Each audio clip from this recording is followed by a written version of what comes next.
This conversation in Portland, I think, right before a game, and I'm like, who am I spending my next 5 years with? I had just signed that deal. You had just signed the deal, but I feel like we were secure, but everything else around us was going to shit. Not in a bad way. We got GMs going to other teams. We got coaches going to other teams. We got players forcing trades. We got bringing Ben Simmons. He's back. Like, it was just... Greats slowly shifted toward a broader discussion about how the game has changed across eras. As often happens in these conversations, comparisons emerged. At one point, the topic turned to past legends and how their games might translate to the modern NBA. Larry Bird's name came up. The remarks made were not framed as formal analysis or structured critique. Instead, they came across as offhand commentary, touching on pace, athleticism, and differences between eras.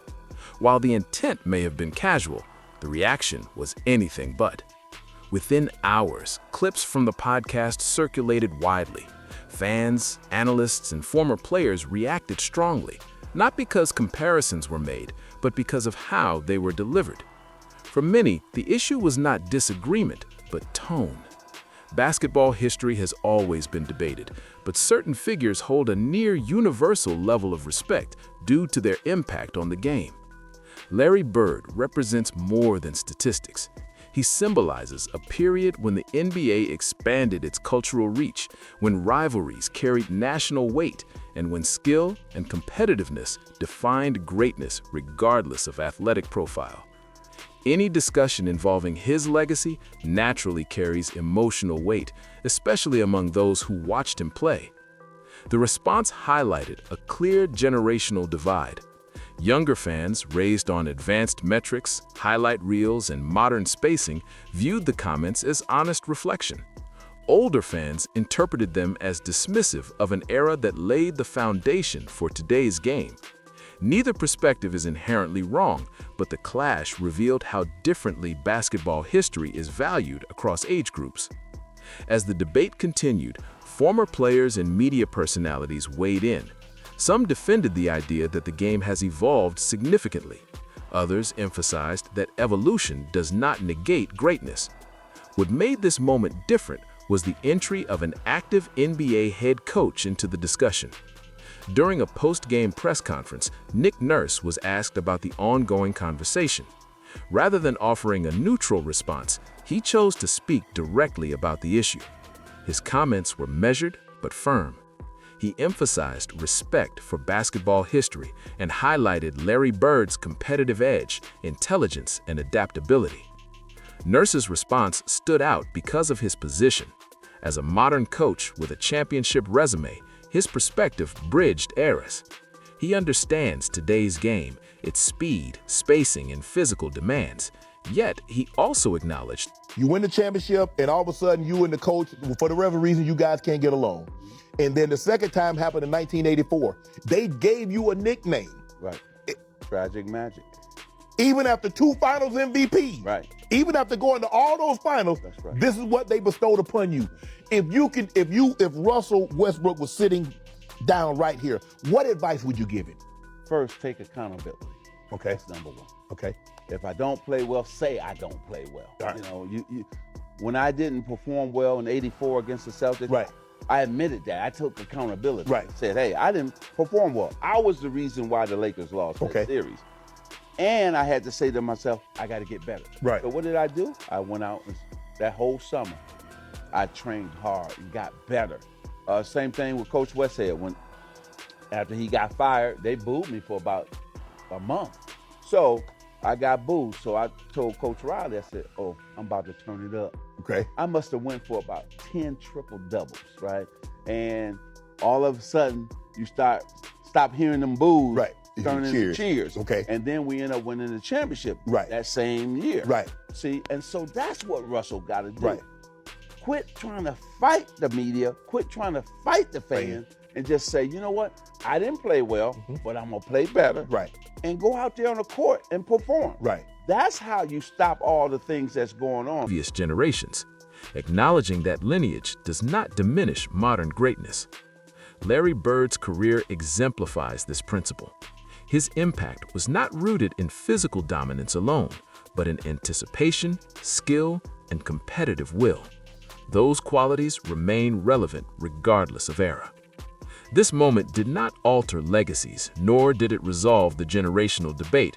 What it did accomplish was reopening a conversation about respect, context, and how basketball history is discussed publicly. Great players will always compare eras. Fans will always argue. That is part of the sports culture. But how those discussions are framed matters. Respect does not prevent analysis, it strengthens it. As the season continued, attention shifted back to games, standings, and playoff races.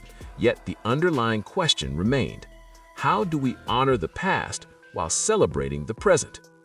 The answer likely lies in balance, recognizing evolution without dismissing foundation, appreciating modern excellence without diminishing historical greatness.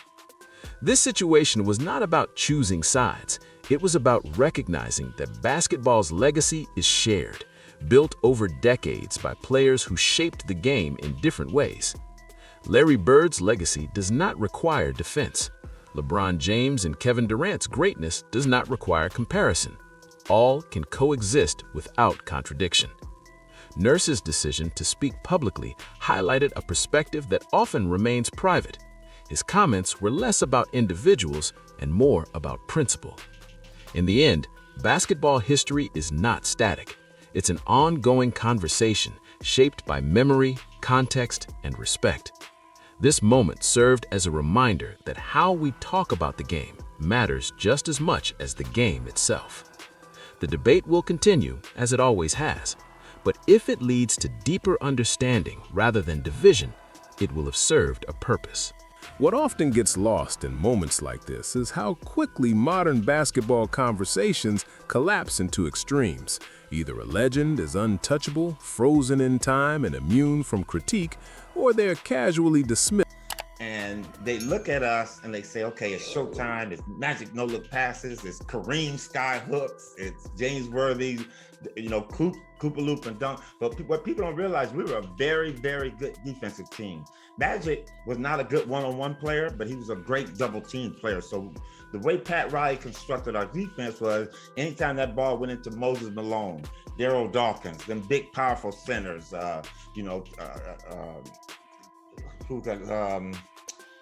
Karl Malone, those type of players, when they got it in the low post, Magic would go double, and our defense would line up, and we were able to get steals and deflections and hold teams to take some very difficult shots. So we were a very good defense, but I guess I would say I'd have to be the anchor to it.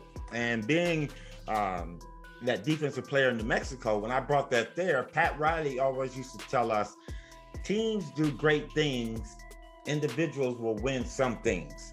And individually, we had to stand out and be accountable for. So like Magic had to run our offense, and Pat Riley put a big onus on it. And on the other end, I was the one. So I had to tell Magic, Magic, get your ass on defense. Let's go. Come on, Worthy, you're better than that. So I was always instigating, and I think that was my role, and it really helped. And at the same aspect, when I wasn't shooting the ball, Magic said, Coop, you got to shoot the ball, you're going to go sit down. So it made me work on my shot and, become a better three-point shooter. But everybody had their role in that team, and we were a very good defensive team. And, I took my role very serious.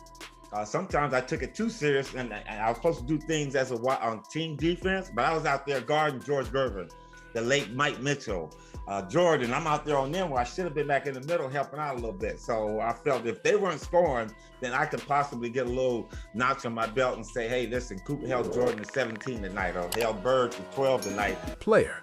His greatness was not rooted in raw athleticism alone, but in anticipation, spatial awareness, and decision-making. Those qualities translate across eras far more reliably than vertical leap or sprint speed. This is why coaches like Nick Nurse reacted so strongly. Coaches understand translation better than anyone. They see how skills scale when systems change. Shooting, passing, off-ball movement, and defensive intelligence do not disappear with rule changes. They become more valuable. Nurse's frustration was not directed at LeBron James or Kevin Durant as players. It was directed at the casual tone with which history was reduced to a punchline. It is also important to recognize that modern players operate under immense pressure to constantly generate content. Podcasts, interviews, social media clips, and viral sound bites reward exaggeration. Nuance rarely travels as far as confidence. When LeBron and KD spoke, they were not delivering a scouting report. They were talking loosely, informally, and without the guardrails that traditional media once imposed. That environment amplifies missteps. Still, responsibility comes with influence. LeBron James and Kevin Durant are not just athletes, they are cultural figures whose words shape how millions of fans understand the sport. When they laugh at the idea of a past legend competing today, younger audiences absorb that framing without context. Over time, that reshapes how basketball history is valued. This is where the generational divide becomes most visible.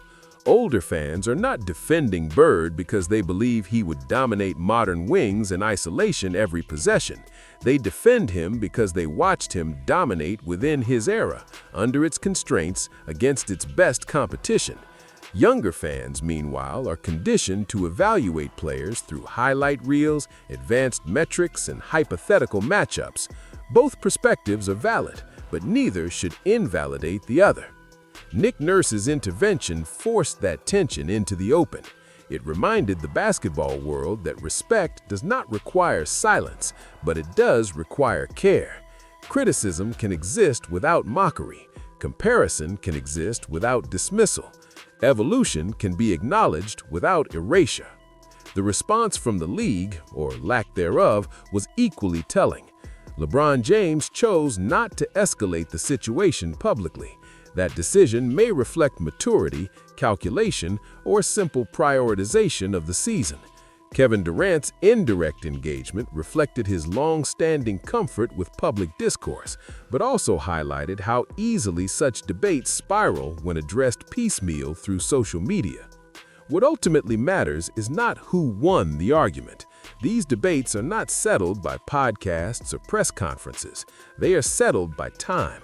Larry Bird's legacy has already endured decades of scrutiny. It survived rule changes, stylistic revolutions, and the rise of analytics. It will survive this moment too. The more interesting question is what this episode reveals about how basketball culture is changing. As the league becomes increasingly global and media-driven, the stories around the game often overshadow the game itself. Narratives move faster than understanding. Outrage spreads faster than analysis. In that environment, moments like Nick Nurse's comments function as a pause button. They force reflection. There is also a broader lesson here about leadership. Nurse did not benefit personally from speaking out. He did not gain competitive advantage. He did not promote a brand. He spoke because he believed a line had been crossed. In a league where silence is often the safest option, that choice carried weight. For players, especially younger ones, this moment offers a reminder that greatness is not measured solely by dominance. It is measured by stewardship. How the current generation talks about the past will shape how the future talks about them. Today's stars will one day become the legends whose careers are summarized in clips and debated by players who never watched them live. The irony is that Larry Bird himself likely views the situation with indifference. By most accounts, he has never sought validation from modern discourse. His career speaks clearly through championships, MVPs, and peer respect. That detachment may be the ultimate mark of legacy. When your impact is secure, debates become noise. Yet the conversation remains important because it reflects how the sport defines its own identity. Basketball is not just a competition of bodies, but of ideas.